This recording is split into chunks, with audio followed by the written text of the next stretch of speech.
안녕하십니까. 사회복지사 1급을 담당하는 고병갑입니다. 이번 시간에는 1교시 2영역 사회복지 조사론을 시작을 하겠습니다. 보통 우리가 1교시를 진행을 할 적에 많은 분들이 가장 스트레스를 받는 출발이 바로 이 조사론 아니겠습니까? 그래서 물론 여러분들은 아주 고득점으로 수석까지 꿈을 꾸시겠지만 지금 제가 강의하는 이 강의 수준은 합격 수준에서 잘 진행을 합니다. 물론 공부를 열심히 하시다 보면 왠지 강의하지 않은 영역이 출제될 것 같고 왠지 이제 참조나 각주 영역에서도 출제가 될 것 같아서 자꾸 신경이 쓰이는데 목표를 분명히 하셔야 됩니다. 수석을 하셔야 할 건지 합격을 하셔야 될 것인지. 수석을 목표로 하면 집중, 아주 좋은 소리입니다만 정독을 하게 되면서 공부가 무서워지기 시작하는 거지요. 그러지 마시고 합격의 목표를 주십시오. 그래서 물론 저도 충분한 시간을 가지고 충분히 이해도를 높여드려야 좋겠지만은 제가 강의하는 수준은 시험지에서 틀리는 영역을 최소화하는 선에서 마감을 칠 겁니다. 그렇기 때문에 조사론 많은 분들이 무섭다 하지만은 여러분들은 적용의 정도를 60점 선에서 맞추고 그리고 인행사에서 80점을 올려서 해서 20개를 올려서 조사론에서 부족한 영역을 채울 수 있도록 이렇게 진행을 할 겁니다. 자, 여러분들 이 조사론의 첫 번째 들어가면 사회복지 조사의 개념으로 들어갔습니다. 근데 사회복지 조사 아니에요. 사회복지는 뭐고 조사는 뭔가 하는 문제가 등장을 합니다. 자, 우리가 사회복지학이라고 하는 것은 적어도 사회복지라는 건 누가 물어봐도 설사 공부를 하지 않아도 사회복지가 뭐야? 그러면 뭔가 어려움에 처해 있는 사람을 돕는 거 아니야? 그것을 학문적으로 체계화하는 것을 사회복지학이라고 하는데 사회복지학은 넓은 개념의 학문으로 본다면 사회과학의 하나라고 설명할 수가 있습니다. 자, 그래서 교재에 보면 출제 수준은 0.5개 수준이 되겠습니다만 좀 읽어보고 좀 촘촘히 다뤄보도록 하겠습니다. 사회과학은 인간과 인간 사이의 관계에서 일어나는 사회현상과 인간은 사회적 행동을 탐구하는 과학의 한 분야이다. 적어도 우리가 과학이라고 할 적에는 자꾸 과학이라는 소리만 나오면 사람들이 물리, 화학, 생물, 지학을 생각하는데 그런 과목도 당연히 과학이지만 본래 과학이라고 하는 것, 사이언스라고 하는 것은 누가 보고 누가 들어도 납득이 가게끔 해주는 것을 과학이라고 합니다. 과학적이다는 것은 누가 보고 누가 들어도 고개를 끄덕거리게 되었네. 사회복지는 진정 과학이어야 되거든요. 맞네. 도와줘야 할 사람을 도와주네. 도와줄 것을 도와주고 있네. 누가 보고 누가 들어도 도와줄 만한 사람을 도와줄 것을 도와줘야 하는 때에 도와주네. 이런 소리가 나와야 적어도 과학이라고 하는데 사회복지가 바로 그 과학입니다. 다음에 거기 3번에 보시면 사회과학은 자연과학과 같이 경험적 지식체계를 구성하는 경험과학이다. 당연히 사회복지도 사회과학의 하나로서 이미 사회과학의 특징이라고 목차를 잡았지만 당연히 경험과학의 하나가 되겠습니다. 또 그런가 하면 거기 5번에 보시면 사회과학이 진정한 과학이 되기 위해 사회복지학을 포함한 사회과학이 진정한 과학이 되기 위해서는 최소한의 사회현상을 일반적으로 설명할 수 있고 이론에 대한 검증이 가능해야 되고 객관적 입장과 함께 상대적인 상호 주관성을 인정해야 되고 이론의 수정도 가능해야 된다. 조사의 과학성이라고 해서 예를 들면 객관성, 보편성도 있지만 검증 가능성, 수정 가능성 이런 것들이 다 반영이 되는 거거든요. 또 일반성, 보편성, 객관성, 상호 주관성 또 그런 거면은 이런 변경 가능성 이런 것들이 과학으로서 특징으로 언급을 하고 있는데 사회복지학을 포함한 사회과학이 그렇다는 것입니다. 거기 피란델로의 효과를 적어놨지요. 한번 읽어보겠습니다. 사회과학에서는 자연과학과는 달리 관찰 대상물과 관찰자가 분명히 구별되지 않고 혼연일체가 되는 경우가 많다. 관찰 대상물과 관찰자가 그야말로 구별되지 않고 혼연일체가 되다 보니까 결국에 과학이란 이름으로 나온 보고서나 제출물이 대관찰자의 입장에 서서 만들어진 작품일 수가 있다. 객관성이 결여된다는 문제. 다음 셋째 줄을 거 들여보시면 객관성이 결여될 가능성이 크다. 이런 현상을 피란델로의 효과라고 설명을 합니다. 피란델로. 그렇기 때문에 우리가 보면은 내 자식을 내가 물론 가장 잘하는 것은 나라고 알지만 오히려 내 욕심으로 내 자식을 볼 수가 있는 거거든요. 피란델로 효과가 되겠어요. 다음에 사회복지학의 사회복지는 당연히 순수과학의 성격도 있지만 그것이 없다고 하지는 않습니다만 그래도 사회복지학은 응용과학이라고 합니다. 그래서 인간의 욕구, 뭔가 인간의 충족되지 않은 욕구를 충족시키기 위해서 인간 체계를 연구하기 위해 개발된 지식과 기술을 사용한다는 점에서 인간의 욕구 충족을 위해서 지식과 기술을 활용한다는 점에서 응용과학의 성격을 부정할 수 없다. 또 사회복지학, 다음 페이지로 넘어가십니다. 사회복지라고 하는 것은 실천과학입니다. 사회복지라고 하는 것은 실제 현장에서 직접 실천하는 실천과학이라는 점에서 실천과학이다라고 합니다. 또 당연히 사회복지학은 이미 앞에서 선수치고 넘어갔습니다만 앞 페이지에서 인간의 모든 행위나 사회적 행동을 연구 대상으로 하여 사회현상이나 인간의 행위를 분석 종합하는 하여 일반적 법칙을 만들어낸다는 점에서 사회과학이다. 그래서 사회복지학을 간단하게 축약을 한다면 응용과학이요, 현장에서의 실천과학이요, 그리고 사회과학이다 라고 설명할 수가 있는 것입니다. 응용과학, 실천과학, 사회과학. 다음에 사회복지 조사론이기 때문에 조사란 뭐냐? 사회복지 조사를 포함한 조사란 말을 설명하고 있는데 조사.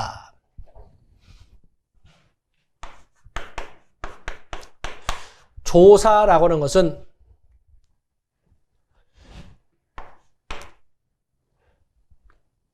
표준화된 절차,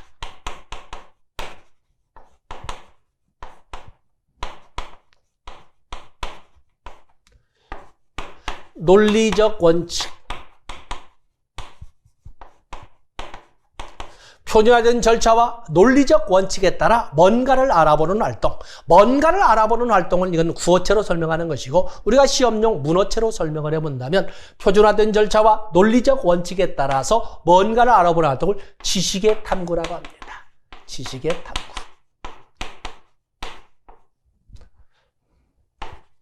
활동이라고 쓰겠어요. 때문에 표준화된 절차와 논리적 원칙에 따라 이루어지는 지식의 탐구 활동을 조사라고 합니다. 근데 이걸만 가지고도 부족하죠. 적어도 조사로 제대로 조사로 인정받기 위해서는 이것은 조사의 공공성, 조사의 공공성에 의해서 공개되어야 합니다. 공개되어야 한다. 그래서 적어도 조사, 사회복지 조사를 포함한 모든 조사는 누가 봐도 우리가 조사의 산출물을 보통 보고서라고 하는데 가장 대표적이고 고급스러운 것을 논문이라고 합니다. 논문이라고 하는 것은 약속된 표준화된 절차와 논리적 원칙에 따라서 지식을 탐구한 산출물로 그것이 밖으로 공개될 때 논문으로 인정받고 아니면 조사의 산물로 인정받고 인정받지 못하고 하는 거거든요. 바로 이것이 모두 충족돼야 돼요. 그래서 이 교재를 보시게 되면 조사란 일종의 지식탐구이며 일정한 논리적 원칙에 따라 수행되는 것으로 지식탐구를 위한 표준화된 절차의 이용이다. 문장을 반복해서 길게 적었습니다만 바로 이 4개의 요건이 모두 갖춰져야 됩니다. 특히 조심할 것은 조사의 공공성, 연구 목적을 달성했다 해도 이것은 외부로 공개되고 보고되어야 한다는 공공성을 갖는다. 반대 해석하면 그러지 않는다면 조사로서 인정받지 못한다라고 설명을 하고 있습니다. 자, 페이지를 넘어가 보시면 사회복지 조사의 단계, 뒤에서 이제 큰 목차로 한번 다루겠습니다만 사회복지 조사의 단계에 대해서는 학자들마다 다양한 단계를 설명하는데 저는 이 교재를 통해서 교재를 편집함에 있어서 소재를 편집한 3번째 칸을 가지고 설명했습니다. 어떤 연구 주제나 연구 문제가 선정이 되면 그에 대하여 가설을 설정하고 가설을 검증하기 위한 사전 각본으로 조사 설계하고 바로 이 조사 설계, 그러면 사전 각본대로의 자료를 수집하고 그리고 수집된 자료를 분석하고 분석의 결과를 가지고 보고서를 작성하는 6개의 단계로 설명을 했습니다. 구체적인 단계에 대해서는 뒤에서 큰 목차로 설명하겠습니다만 먼저 여기에서 여러분들은 선수학습의 개념으로 바로 3번째 간 약간 색깔 진하게 정리를 해놨지요. 그래서 연구 문제를 선정한다, 가설을 설정한다. 연구 문제나 주제를 선정하고 가설을 설정하는 것은 어떤 이론의 영역인 것이고 그거에 대하여 사전 각본으로 조사 설계를 하고 설계안대로 자료를 수집하는 것은 조사 방법론의 영역이라고 합니다. 그리고 수집된 자료를 분석하는 것은 이건 통계학적 접근입니다. 그래서 통계학의 영역이고, 그리고 보고서를 작성하는 것은 신이론을 작성하는 것입니다. 그렇기 때문에 이 사회복지조사라고 하는 것은 특정 또는 단편적인 학문의 영역으로 보는 것이 아니라 다양한 학문에 믹서된, 바로 중첩된, 그래서 이런 그 상호 의존적 학문의 성격을 가지고 있다라는 말을 1번에 적어놨습니다. 다음에 사회복지조사의 목적, 또 사회복지조사의 특징 나와 있는데, 거기 여러분들은 사회복지조사의 특징에 대하여 한번 일별 시험 전에 거기 보시면 교육적 특징, 시험적 특징, 평가적 특징, 말장난하지 않겠습니다. 사회계량적 특징. 결국에 사회복지조사는 사회복지조사를 포함한 이런 조사형들, 뭔가를 보다 발전적인 방향으로 이끌어가기 위해서 하는 조사거든요. 그렇기 때문에 사회계량적, 또 과학적, 그리고 6번에 보면 사회복지학은 응용과학이요, 실천과학이요, 그리고 사회과학이라는 특징을 앞에다 본 적도 있습니다만, 그렇다고 해서 순수 학문으로서 성격이 없는 것은 아닙니다. 그래서 여기 사회복지조사는 응용조사의 성격이 물론 더 크겠지만, 또 그것을 더 바라겠지만, 순수조사의 성격을 부정할 수 없다. 순수조사와 응용조사의 양면성을 가지고 있다. 이런 등등을 해서 쭉 밑에 7번, 8번, 9번을 정리를 했습니다. 다음에 사회복지조사라고 하는 것은 표준화된 절차와 논리적 원칙에 따라 수행되는 지식 탐구의 과정이라고 설명을 했습니다. 바로 이 지식 탐구의 과정, 도대체 사회복지조사에서 탐구하는 지식이란 것은 뭐가 있느냐? 할 적에 바로 지식의 이괴 또는 지식의 범주를 설명하면, 지식의 범주, 바로 이 지식의 탐구라고 할 때 지식의 범주를 가지고 설명한다면, 지식의 범주에는 이렇게 패러다임,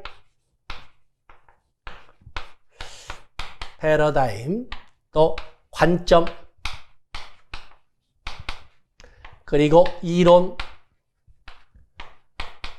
그리고 모델의 위계를 가지고 있다라는 것을 가지고 여러분들이 접근해 주시면 됩니다. 그래서 우리가 지식을 탐구할 때에 그 탐구하는 지식의 위계는 가장 것은 그 시대, 동지역성의 내에 있는 공동체 구성원들이 공유하는 세계관이나 인식의 틀을 패러다임이라고 합니다. 그 패러다임에 대하여 각각의 사안에 대해서 바라보는 보다 구체적인, 이 패러다임은 포괄적이며 추상적 이런 성격을 갖는데, 그보다는 보다 구체적인 성향의 이런 체계 개념의 틀을 우리는 관점이라고 합니다. 관점에서 보다 세분화된 하나의 이론을 만들고 그거에 대하여 실천 전략을 제시하게 되는데, 그것을 모델이라고 합니다. 그래서 지식의 위계는 패러다임, 관점, 이론, 모델로 이루어졌다라는 것을 같이 여기에서 정리를 하고, 자, 이 조사론에서는 패러다임이란 뭐냐라고 할 적에, 여러분들 거기 보면 패러다임이란 우리의 현상에 대한 관점을 조직하는 근본적 스키마다, 근본적인 도식이다. 이렇게 우리의 현상, 우리가 살고 있는 세상에 대하여 관점을 조직하는, 바로 이 관점을 조직하는 보다 넓은 틀이다. 이렇게 스키마라고 설명을 했습니다. 3번에 좀 더 구체적인 패러다임이란 공동체 구성원들이 공유하는, 구성원들이 공유하는 믿음, 가치, 기법 등의 총체로 상대적인 개념이다. 그렇죠? 또 그런가 하면 쭉 보시되 6번에 보시면 과학은 지식의 누적에 의해 급진적으로 진보한다고 보면서 기존의 패러다임의 위기가 명백해지면 새로운 패러다임이 등장하게 된다라고 설명하는 패러다임입니다. 지금 우리가 코로나19로 인해서 교육이라는 것이 뭘까? 교육의 패러다임이 그야말로 선생님을 만나서 서로 면대면 관계 속에서 이렇게 교육의 유형을 누구나 그렇게 알고 있는데, 그럴 수 없는, 그렇다고 해도 교육이 중단될 수는 없고, 교육이 중단되는 것은 한국의 미래가 중단된다는 거 아니겠습니까? 중단돼서는 안 된다라는 이런 위기의식에 의해서, 새로운 패러다임, 그렇다면 우리가 과학의 발달, 통신의 발달, IT 산업의 발달 등을 이용해서 교육은 대한민국의 코리아의 미래는 계속 진행되어야 된다 하는 이런 전략 구사로, 소위 관점이나 이론의 등장으로 해서 새로운 패러다임이 막 등장하지 않습니까? 바로 이제 이런 관점입니다. 그래서 패러다임 2번에 2번, 패러다임이란 한 시대의 사람들의 견해나 사고를 근본적으로 규정하고 있는 인식의 체계로 셋째 줄, 토마스 쿤이 저서 과학혁명의 구조에서 제시한 개념이다. 상식적으로 봐주시고, 또 토마스 쿤은 3번입니다. 과학 분야에서는 점진적 진보보다는 혁명적, 즉 단절적 파열을 통해 새로운 패러다임이 등장하고 기존의 지배적인 패러다임을 대신하면서 과학이 발전하게 된다. 바로 이런 기존의 패러다임을, 지배적인 패러다임을 대신하면서 과학이 발전하게 되는데, 바로 이런 과정을 패러다임의 전환이라고 불렀다. 이런 개념을 상식적 과정에서 접근해 주시면 되겠습니다. 페이지 넘어가십니다. 거기는 사유과학의 패러다임의 유형을 했습니다. 시험 학습이니까 수석을 원하시는 분 좀 읽어봐 주시고 그냥 참고 자료로 활용하시면 됩니다. 그다음에 사회복지조사의 연구윤리가 나와 있는데, 요즘 보면은 많은 그 국무위원 인선에 있어서 논문 표절 문제가 많이 등장하지 않습니까? 홍진영의 논문 표절 문제도 등장하는가 하면은 많은 국무위원의 논문에서도, 학위 논문에서 표절이 나오지 않습니까? 저도 이 표절에서 논문에 14%의 표절률, 그 당시에는 커트라인 18%여서 저는 14%에서 커피킬러에 넣어서 이렇게 쭉 돌렸습니다만은, 그 당시 초기여서 제가 14%, 그래서 통과를 했습니다. 근데 이 정도 보면 뭐 절반 이상이 아니라 그대로 문장을, 요즘은 6구절만 같으면 표절로 인정되는 거거든요. 하는데, 바로 이거는 연구윤리에 돼 있어서는 안 되는 겁니다. 그런 것처럼 어떤 사회복지조사의 연구윤리 다양한 것이 나와 있는데, 1번의 개요, 2번에 보시면 사회복지조사는 조사자가 참여자들에게 조사의 목적과 내용을 알려주어야 한다. 참여자들이 조사에 참여하고 있음을 알고 있어야 하며, 조사에 대한 동의를 얻는 자발적, 조사에 대한 동의를 얻는 자발적 참여여야 한다. 당연한 얘기 같으지만 이렇게 뒤에 정리를 했습니다. 요건, 사회복지조사의 연구윤리의 요건 보면은 뭐 이것만 있겠습니까만은 몇 가지를 예를 들어서 문장을 구사하면, 1번에 참여자의 신원이 노출되어서는 안 된다. 거기 줄쳐놓으시고, 참여자의 신원이 노출되어서는 안 된다. 왜 그럴까 하는 궁금증이 시험장에 가면 분명히 나옵니다. 줄쳐놓으셔야 됩니다. 참여자의 신원이 노출되어서는 안 된다. 둘째 줄, 비밀이 보장되어야 된다. 다른 말로 한다면 익명성과 비밀 보장이 지켜져야 한다. 신분이 노출되어서 안 된다. 이거 익명성이죠. 델파이 기법에서 여러분들이 많이 보셨겠지만, 바로 익명성이 보장되고 바로 참여자들에 대한 비밀 보장이 있어야 된다. 다음에 2번에 조사 대상자를 속이는 일이 없어야 되고, 연구 결과나 과정을 은폐해서는 안 된다. 또 다음 페이지 첫째 줄로 가서면 분석, 보고의 진실성이 있어야 된다. 표절 행위가 있어서는 안 된다. 당연한 말씀이죠. 자, 그런 것들 좀 숙여가고 좀 더 줄여보면 아래 박스처럼 윤리적 조사를 위한 일반적 지침, 뭐 원칙도 있지만 거기 요즘 오른쪽 박스의 오른쪽에 자발적 참여, 충분한 정보 제공, 익명성, 비밀성, 다 아시는 내용 같았지만 이런 것 등을 사회복지조사의 윤리적 지침이나 윤리적 기준으로 이렇게 제시를 해봤습니다. 자, 페이지를 넘어가 보겠습니다. 사회복지조사의 유형. 여기에서는 무조건 여러분들에게 출제가 된다라고 제가 감히 말씀을 드릴 수가 있습니다. 사회복지조사에 대해서는 조사 대상 전체를 가지고 하는 조사인 전수조사도 있고, 그것이 불가능할 때 그 중에 대표 집단만 뽑아가지고 조사하는 표본조사도 있고 그렇습니다. 그런가 하면 앞에서 우리가 사회복지조사의 특징에서 본 것처럼 순수 이론적 접근인 순수조사도 있는가 하면 그걸 실제 생활 속에서 응용해보자는 응용조사도 있다라고 표현할 수 있지 않겠습니까? 이런 것처럼 무엇을 기준으로 하느냐에 따라서 조사의 유형은 다양하게 나눠질 수가 있는 것입니다. 자, 여기에서는 목적에 의한, 또 시간적 기준에 의한, 또 자료 수집 성격에 의한, 이렇게 세 가지만 나눠봤고, 전수조사와 표본조사는 뒤에 표본조사라는 이름으로 별도의 독립된 목차로 한번 정리를 해서 해보도록 했습니다. 자, 한번 정리를 해보겠습니다. 자, 조사. 목적을 가지고 보면은, 교재를 다 목적을 기준으로 보면 여기에는 기술적 조사와 설명적 조사와 탐색적 조사로 나눠볼 수가 있습니다. 한자로 이 기술적 조사, 이렇게 기술은 테크니컬이 아니라 디스크리티브입니다. 기술적 조사. 서술에 관한 기술적 조사. 기술적 조사라고 하는 것은 있는 그대로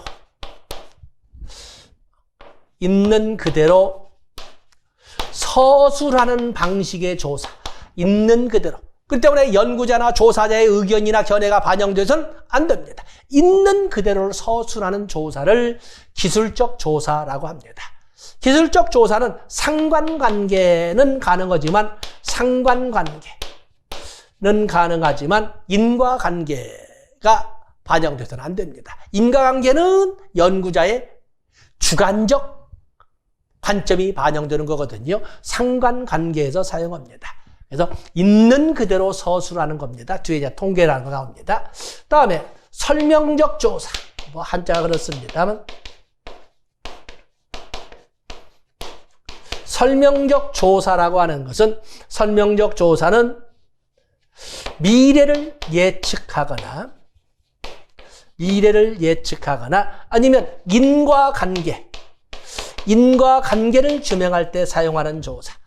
미래를 예측한다거나 인과관계를 규명한다는 것은 조사자의 주관적 관점이 반영된다는 것인데 미래를 예측하는 것을 예측적 조사, 인과관계를 규명하는 것을 진단적 조사라고 합니다. 세상에 존재하는 모든 현상이라고 하는 것은 하나의 원인에 의해서 발생하지는 않습니다.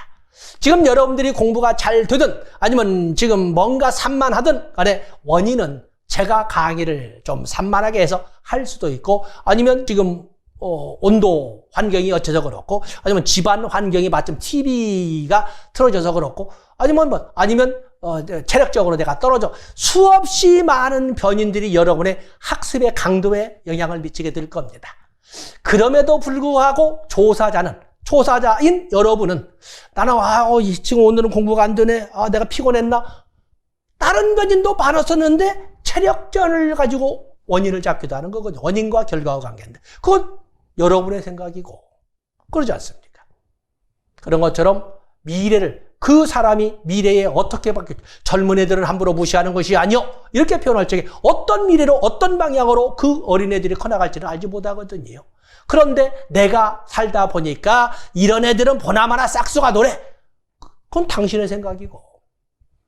그래서 설명적 조사라고 하는 것은 이런 미래를 예측하는 예측적 조사나 아니면 인과관계를 규명하는 진단적 조사에 활용되는데 보통 연구자의 주관적 가치관이 반영된 것을 말합니다.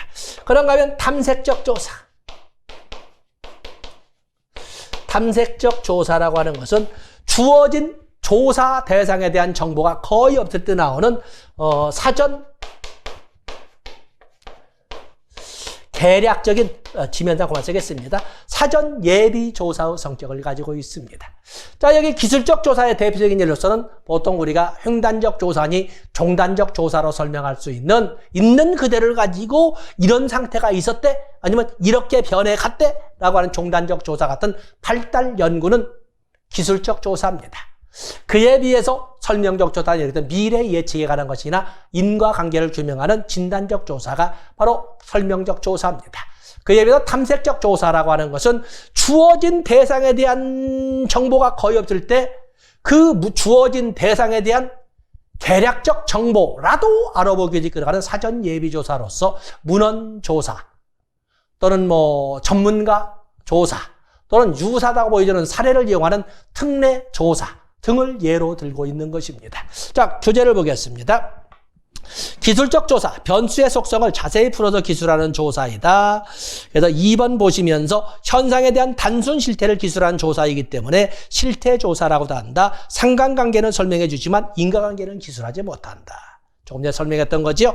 그에 비해서 설명적 조사는 2번에 왜라고 하는 해답을 제공하는 조사로 진단적 조사와 예측적 조사가 있다.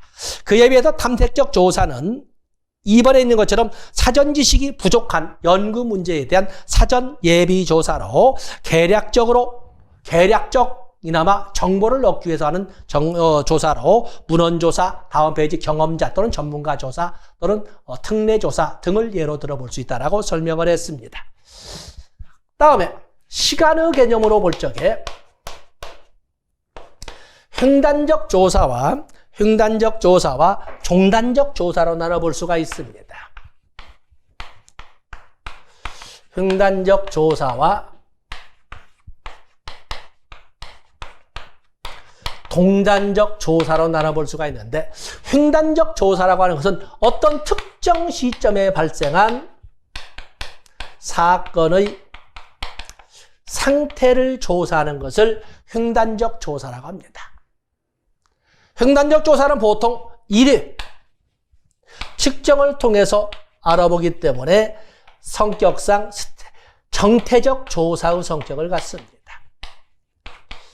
정태적 조사의 성격을 갖는다. 그에 비해서 종단적 조사를 양자를 비교해서 본다면 이건 from to, 언제부터 언제까지라고 설명하는 어느 시간이나 기간에 걸친 사건의 변화 또는 사건의 추이를 알아보는 조사로서 이건 반복 측정을 통해서 알아보는 다이나믹한 동태적 조사의 성격을 가지고 있다고 이렇게 비교해 볼 수가 있는 것입니다. 자, 우리 이제 전투형이죠. 시험용 아니겠습니까? 종래는 이렇게 횡단적 조사와 종단적 조사의 이런 비교로 나왔지만 근자에는 바로 이 종단적 조사의 유형으로 바로 패널 스터디와 또 추이 조사는 트렌드 스터디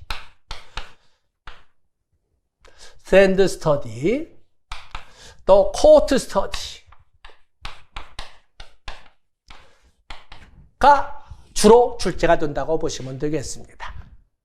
패널 스터디라고 하는 것은 동일 주제에 대하여 동일 대상만 가지고 처음부터 끝까지 계속 추적, 반복 조사를 통해서 어떠한 변화의 모습을 보여주는지를 동일 대상이란 말이 중요합니다. 처음부터 끝까지 동일 대상만 가지고 끝까지 추적해서 반복 조사하고 변화의 모습을 찾아내는 것을 바로 이렇게 패널 스터디라고 하는 것입니다. 그에 비해서 트렌드 스터디라고 하는 것은 동일 특징을 같은 특징을 가진 표본을 뽑아서 조사 시점마다 표본을 뽑아서 같은 목적을 가지고 있지만 조사 시점마다 다른 대상을 가진 조사를 통해서 어떤 변화의 모습을 보여주는지를 찾아내는 것은 트렌드 스터디, 추이 조사, 추세 조사, 경향 분석이라고 하는 것입니다. 그에 비해서 코호트 스터디는 동년배 조사 또는 동시 경험 집단 조사라고 합니다. 이 코호트 스터디라고 하는 것은 보통 세대, 386세대, X세대, Z세대 이런 것처럼 마치 동일 모집단에서 조사 시점마다 각기 다른 표본을 뽑아서 그들의 성향이 어떻게 변화해 가는지를 추적 조사에서 그 변화를 알아보는 것은 세대라는 단어가 나오면 그건 코호트 스터디, 종년배 조사 또는 동시 경험 집단 조사라고 하는 것입니다. 자, 그래서 여러분들은 특히 거기 조사의 시간적 기준에 따른 분류가 나와 있지요. 그러다 보면은 횡단적 조사와 종단적 조사 쭉 읽어보시되 그중에 종단적 조사에서 페이지 보시면은 패널 조사, 추이 조사, 동년배 조사를 정리를 해놨습니다. 패널 조사에서 중요한 것은 동일한 주제와 동일한 응답자에 대한 바로 그 영역에 포함을 시켜야 됩니다. 동일한 응답자에 대한. 그렇죠? 다음에 추이 조사는 동일 주제로 반복을 하는데 응답자는 패널과는 달리 동일한 응답자가 아니라 동일 대상이 아니라 응답자는 매 조사마다 동일하지 않은 조사로 경향조사, 추세조사라고 한다. 그에 비해서 페이지 넘어가 보시면 코호트 스터디라는 동년배 조사 또는 동시 경험 집단 조사라고 하는데 자, 이것은 구체적인 인구 집단의 변화, 구체적인 인구 집단에 대한 변화, 세대라고 표현한 것처럼 인구 집단에 대한 변화로 동시 집단 연구, 동시 경험 집단 조사라고도 하는 것이 바로 동년배 조사가 되겠습니다. 좀 심화학적으로 패널 조사에 대해서 박스를 넣어놨습니다만 시험 전에 참고 자료 보시고 또 문제풀이 기회가 있으면 좀 더 심화학습으로 좀 접근하도록 하겠습니다. 다음에 그런가 하면은 자료 수집 후 성격에 따른 분류에는 양적 조사와 질적 조사가 있습니다.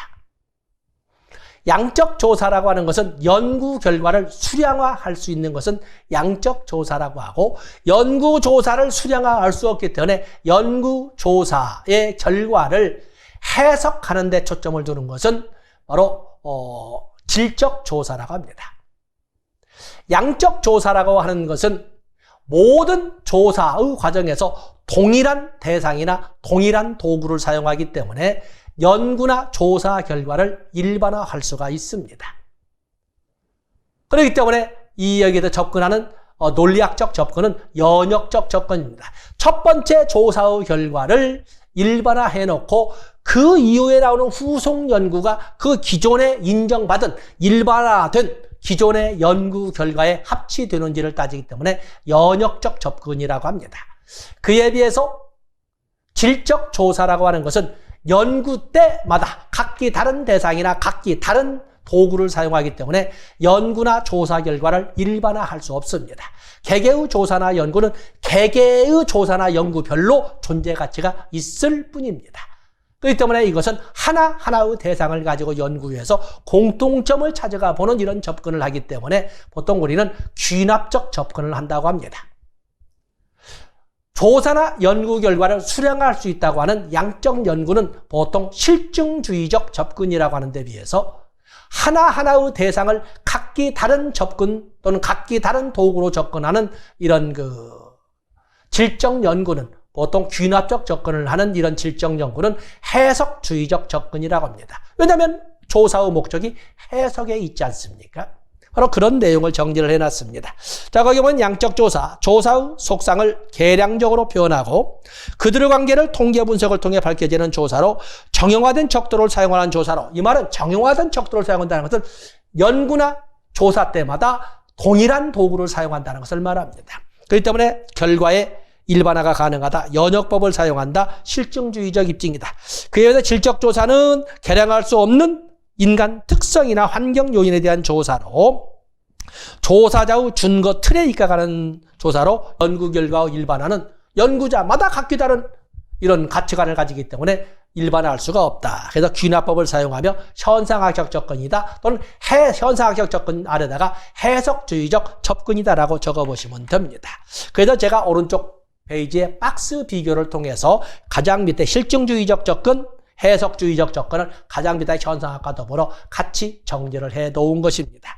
자, 다른 것도 많은 참고 자료가 되겠습니다. 이렇게 하고 페이지를 넘어가 보시면 또 근자의 출제 비중이 높게 설정된 것이 바로 분석 단위가 되겠어요.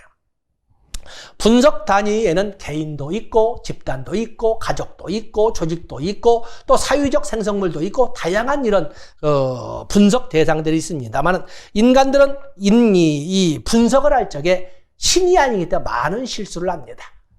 박스를 좀 너무 길게 방만하게 했습니다만 가장 오른쪽에 있는 박스의 사례는 없애버리고 생태주의적 어떠한 대상을 또는 수집된 자료를 분석할 적에 생태주의적 오류도 있고 개인주의적 오류도 있고 환원주의적 오류도 있습니다. 생태주의적 오류라고 하는 것은 집단을 대상으로 한 연구 결과를 하나하나의 또는 개개인에게 접목시킴으로써 발생하는 분석상의 오류를 생태학적 오류라고 합니다.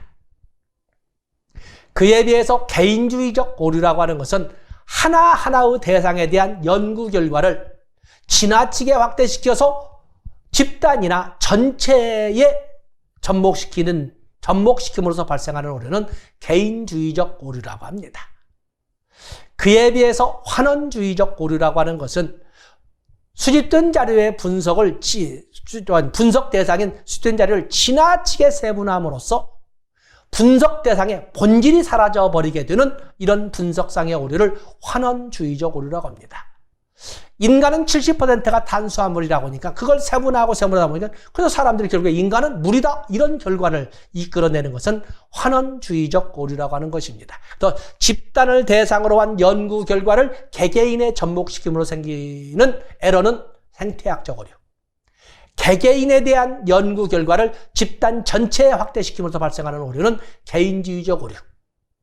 분석 대상을 지나치게 세분함으로써 본질을 흐리게 만드는 분석상의 오류는 환원주의적 오류라고 설명을 하고 나와야 될 겁니다.